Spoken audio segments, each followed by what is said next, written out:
sommes dans les locaux de l'UFIP pour une très belle journée. Nous venons de re-signer les accords interprofessionnels avec tous les représentants pétroliers autour de la table, Total, Shell et Agip. Et puis Francis Duzeux, patron de l'UFIP, ainsi que Marie-Hélène Mas, qui est toujours en rapport avec les pétroliers, avec qui on négocie tous les ans les accords interprofessionnels au niveau des rémunérations des locataires gérants. Ce qui est un gage de garantie pour tous nos adhérents d'une continuité de travail avec nos pétroliers dans un cadre bien établi.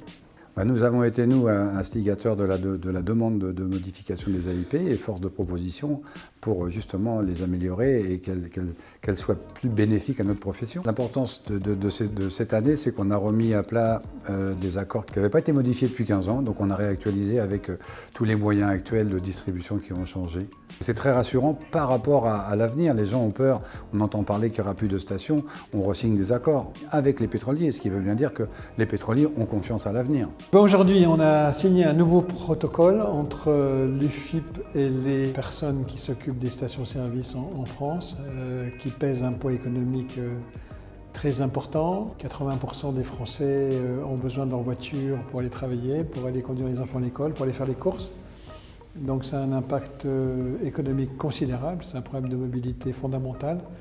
Donc la fabrication et la distribution de carburant automobile a une importance particulière pour l'économie de ce pays. Il y a des modifications de clientèle, il y a des nouvelles technologies, des nouveaux modes de consommation.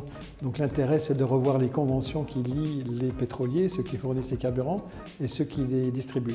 Symboliquement, c'est une collaboration effective qui fonctionne, un dialogue plutôt positif pour échanger sur la problématique de la distribution de carburant dans ce pays.